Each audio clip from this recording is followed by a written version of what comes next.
What's going on, everyone? Welcome back to the FPL video.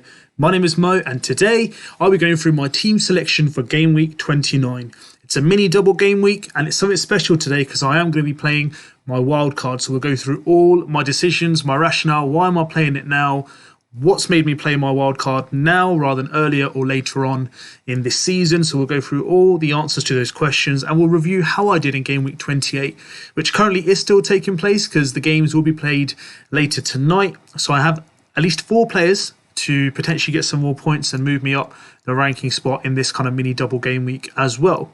But before we get into it, if this is your first time or you've been here before and you haven't hit the subscribe button, subscribe to FPL INKLING for the latest content on FPL and be part of the FPL INKLING family. In addition, if you like the content, give us a thumbs up, hit that like button as well. So let's get stuck in, guys. So what did Game Week 28 look like for my team? So 74 points. So the weekly average this game week so far, before the last couple of games that take place this evening, was 47 points. So I'm pretty satisfied with that. Again, I've had an increase of a rank. I was around 280 odd thousand, so around 50,000. Again, that's gone up. So happy with that in that regards. What does this mean for my team and how it looks? So Mendy got me 6 points at the back along with Rudiger. So they got me a clean sheet on the weekend. Against Norwich, again, kind of optimistic to get another clean sheet. However, it is away, so will we see a reaction potentially? But Chelsea are a good team to keep a clean sheet. I know the news came out today about Abramovich being, sanctioned. And, will that have an impact on the field? I'm not too sure. But Chelsea are a professional outlet. They're the World Club champions for a reason. They are a good team. I think they should be good enough to come away from this game and potentially get another clean sheet as well. And I think they'll be able to win the game as well because it's just significantly two different contrast teams where, one has, won a Champions League last season, end of season, and won a trophy already this season, whereas Norwich are struggling to survive and pretty much most likely will be going down. So hopefully they could do better, but I'm happy with the clean sheet. 12 points was a good choice to change from City to the Man City turnaround because United did score, and we'll move on to Cancelo for that. He's got a yellow flag against him. Missed out in the Champions League midweek this week, playing against Sporting Lisbon. He's with a fever. He has an illness, so he's playing Crystal Palace on Monday. So that might kind of tinker my decision of whether I want to keep him in my starting 11 or not. In the last 2 weeks, I've lost 2 of my City defenders potentially, one to injury for a 4 to 6 week period, which is Diaz, so I had to take him out. And then Cancelo, obviously now is with an illness, so potentially will he play on Monday night or not is yet to be seen. And that has kind of impacted my decision on my wildcard as well, which I will go through with you guys as well. So for someone who's had success with 3 City at the back defence plus goalkeeper, I'm now having to change my strategy for the last kind of 10 to 11 games of the season. Will I go back to that kind of setup that I had? Potentially yes, once everyone's fit and I see some fixture swings and no blanks coming along, so that could be something that I could do. But for now, I'm sticking with the choices I am making, and I'll show you guys what I'm doing in my wildcard in a few moments. Then we had Liverpool at the back, a clean sheet again. Van Dijk, 6 points, 12 points for Alexander-Arnold. A nice little brace there. I was so tempted to put the captaincy on him. But again, a good little performance there from Liverpool. Potentially West Ham should have scored, but they didn't. So they're very lucky to come away with a clean sheet. But they did have their chance on the day. So Liverpool, that's what makes them so great and so amazing to own in FPL, is because at home or away, defensively, they can put up a really good performance. And even if they are tested, they do put a performance to the last minute and try to get a clean sheet if possible. So good from that perspective in terms of defence. In terms of captaincy for Liverpool, I had Salah, 6 points. So he blanked and he was subbed off around 80 minutes as well. Mane got the goal, so this week it was good to own him. And if you did captain him, great decision by you in that regard. So captaincy let me down this week. I got a surprise 8 points from Douglas Luiz. In terms of Douglas Luiz, I was kind of thinking, should I have him? Should I not have him? It's kind of tinkering with it, but I brought him into the squad because I pretty much had no other choice. But Douglas Luiz was someone I was thinking, should I replace? Should I get someone else into the squad? But I kept him in, 8 points. I'll take that. It was a debate between him having a double game week. And then also I had Bowen, who had the one game against Liverpool, but he's got injured, so he only got a point because he played 50 odd minutes. So I got a +7, so I was happy with that decision that I did make. So that worked out well for me. So he's still got Leeds to go, so I'm pretty hopeful potentially. He scored his first goal after 2 years. Can he get another goal? Worthwhile to see. Then we got Saka, 12 points. Again, setting up goals, setting up assists as well. This guy's in insane form. I'm glad I brought him in when I did. He was worth that extra 0.2 or 3 mil that I spent on top of Odegaard, who I owed at that point. So a really good decision. I think it was Odegaard or Smith. I think it was Smith Rowe, sorry, not Odegaard.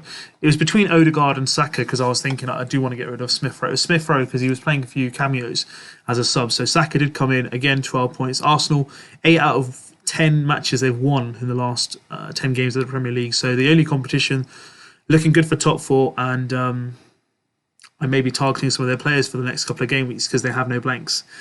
So Saka, well done. I'm really happy.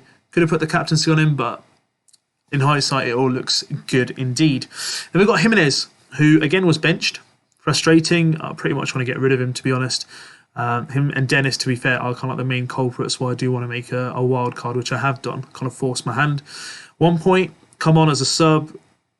You know, the first thing that used to come to my mind about Jimenez used to be 90 minutes guaranteed. He's on penalties for a Wolves side, which is a really good side.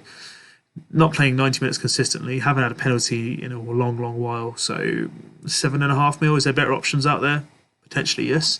And strikers always have been an issue this season anyway, and that includes Dennis, who we'll move on to as well. He got 2 points. He's still got a game to go against Wolves, and Wolves defensively have been good, but recently have leaked a few goals. So worthwhile seeing how he performs.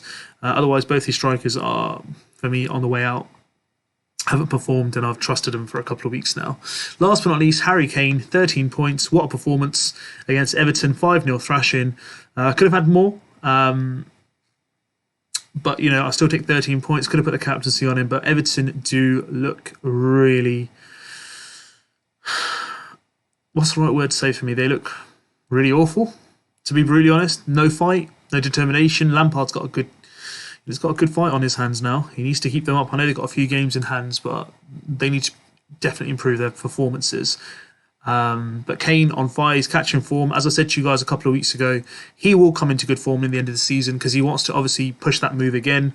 Whether it's to Man City or out of the Premier League, I don't know. But he's definitely putting up a good fight. He was quiet for the first half of the season, but certainly in the last 5 to 6 game weeks, he's really picked up his numbers. But even before that, his underlying stats were good, like expected goals and expected assists. And, you know, he's having chances in games, but just wasn't finishing them. So they're looking good. And because of that, I'm looking to target some more players from Spurs as well. So that's how the team's looking so far. 74 points so far. Happy. 4 players to go. Can I reach as close as possible to 100 points? That'd be great. You know, a brace from my strikers would be a good. And potentially a clean sheet from Chelsea will actually get me pretty close to that 100-point mark. So that's how Game Week 28 looked. Now let's move on to my wildcard selection for my Game Week 29. So this is how the team looks. I'll go through the whole team with you, my thought process, my rationale, and what my plan is moving forward and who I'll look to bring back.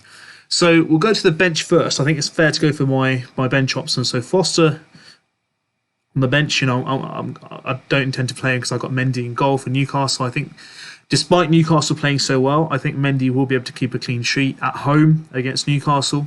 So we'll keep him in. Plus they've got a good fixture run anyway. Moving forward in terms of Chelsea, and yes, they do blank in Game Week 30. But if you look at it in terms of Watford as well, in Game Week 30 they blank as well, so I might not have a goalkeeper who plays in Game Week 30. So I could potentially look to make a goalkeeper transfer Game Week 30, but I'll worry about that as I get to that moment. But I'm going to keep Mendy in because Newcastle at home, I just don't feel there's a need yet for me to change my goalkeeper. But who knows, I might even think about just changing it again. It's because I've got all the players I wanted from the specific teams, so 3 players at the moment that are doubling. I just don't see that I want to add Brighton in right now because I just don't like their fixtures at all. So Mendy's going to stay in. At the back, you know, Cancelo was in the starting 11, but he's got a yellow flag next to him. So he's first choice at the back on the bench. And then Hwang, who's playing Everton, so I'll put him in there. Everton are conceding, and he's had a few starts recently. And then Brozier has come in as well. So those 2 have replaced Dennis and Jimenez. Now at the back, Alexander-Arnold remains. Virgil van Dijk remains. Again, they're both doubling, Brighton and Arsenal. Both away games, so that's the challenge for that. So despite that, I'm still captaining Salah. I know there are many managers who are going to triple captain Salah this week because they've saved it for this week rather than using it a couple of weeks earlier where I did. And it was extremely fruitful with the big brace of 70 plus points. But Salah will be captain this week for me. Again, not easy games. Brighton have done well. Arsenal away is not going to be an easy game. And we'll just have to wait and see who performs well on that day. Ben White will stay in my team. He's gone from the bench into the starting lineup. Leicester at home, Liverpool at home. So 2 home games. Can they keep a clean sheet? Arsenal have done well recently, so I've stuck with Ben White. And I've gone for Matt Doherty. So he's got 2 double-digit Kane returns in the last couple of game weeks, 13 and 14 points. He's done well. I could have gone Eric Dyer, play safe, but do you know what?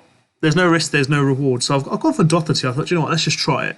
And if it doesn't come out with Doherty, I can always just, change him back to Rudiger once game week 30 goes along. So there's no harm in trying that. I've got players on the bench that can come on if he doesn't get played or he does get rotated. But I do believe he'll play at least one of the 2 games, if not both, because they've got no other competitions to play for, right? And top 4 is what they're going for. Manchester United at Old Trafford and Brighton away as well. So again, Brighton for me, it was Liverpool and Spurs, so I don't really want to put the goalkeeper in where I've got 2 games where I don't think there's going to be clean sheets. So I've gone for the Mendy option in goal. That was the reason why. But Doherty, I've gone for him. It could have been Dyer, but I thought no risk, no reward. Can he get a third triple double pointer return? Because he's got 2 games, so I don't see a reason why he can't. And he's playing aggressively, and he's linking well with the midfield in terms of Kulusevski, who's going down the right-hand side. So definitely worth watching. Obviously, I've kept Saka. Again, Leicester and Liverpool at home, so can he get a brace through there? And in comes Kulusevski, if I can pronounce that correctly. He comes into my squad. I watched him play live. The guy is insane. I watched him 2 or 3 games now, but against United, I think he'll have a good game. With the defence that they have, he's going to be on song. The way he plays against Everton was brilliant. Against Man City, he was insane as well. So he's gone into my squad. Let's go for it. And Coutinho comes in as well. He's the only midfielder I have here who doesn't have a double game week, along with Mendy. So I've gone for 2 players that I look to keep long term that don't have double game weeks this week. So Coutinho comes in again since he's joined, played against Manchester United. 2 or 3 games he's really gone insane in terms of points, and he does get into good positions. I've watched him week in, week out. I kept Bowen in because he was doing well, but Bowen's got an injury, and I thought it's hard to avoid Coutinho for now, and they got West Ham away, so it'd be a good shout. Ings is getting a bit of form, Watkins is coming in a bit of form as well. So is it the right time to target Coutinho? I've gone for it, so I brought Coutinho in. So fingers crossed. Let's hope he gives me a few good points in regards to his performances. And I've got Martinelli in my midfield. So now people are looking at me going, why Martinelli? So I had a choice of Kieran Tierney at the back for Doherty, and playing I was originally going to play 5-4-1 with Cancelo at the back. So then that would be 3 players. So I thought, let's go Doherty for now. So if Martinelli as well, so he's got another 2 games. Obviously, he didn't play 2 games, I think game week 26 along those lines, because I think one he was injured and one he was suspended. So that's nothing to worry about too much. But get Martinelli in. I think he's a good target to go for. He's coming for Brownhill. So what I intend to do is get Doherty back to Rudiger game week 31 when Chelsea come back in action after their blank because of the FA Cup. And then Martinelli will go back to Brownhill. So that's exactly the 2 transfer plans I have. And then I can look to play 5-4-1 with Cancelo and Rudiger at the back included in this defence, or 4-4-2. I've got Hwang and Broja, whoever I feel hits form. So that's the kind of aim at the moment. So I'm going with Martinelli at the moment in midfield. And last but not least, I've got Kane up front, my vice-captain for this game week, Manchester United and Brighton. Again, with Manchester United's defence, with the current form and the way they played against Everton, yes, they're hot and cold. They'll have one good game, for example, Man City, Everton, and then they'll have an off day, which is Burnley. Equivalent. That's Spurs for you in a nutshell, right? So I'm thinking personally, I have to triple up on Spurs for now. So Brighton as well, Manchester United, it's going to be a good game on Saturday evening. And that's how we're looking for my squad. And obviously they've got Broja, Hwang and Cancelo and Foster on my bench. So this is how my wild card looks. So moving forward for game week 30, Doherty, I'll monitor his performance. If he plays well, I might decide to keep him. If not, out he goes. In comes Rudiger. Target Chelsea fixtures, which are really good. I might even change Coutinho if he loses form. I'm not even too sure. I might bring him out, but there's just so much rotation. Leave Coutinho. that'd be a 50-50. But Martinelli, then, if I do make that transfer in defence to shore up the funds, I'll bring Brownhill back into the squad, whose costs around 4.3, 4.4 mil. I still have around nearly 1.1 mil spare, so I can spend those elsewhere. But I just feel that this is the best lineup I can get. Looking at the moment, I did consider Lacazette up front, but Martinelli's £3 million cheaper. And I've watched him play, and when he does get on song and form, he can deliver the good. So I've gone a bit different now. This is my team. Let's just see how it performs.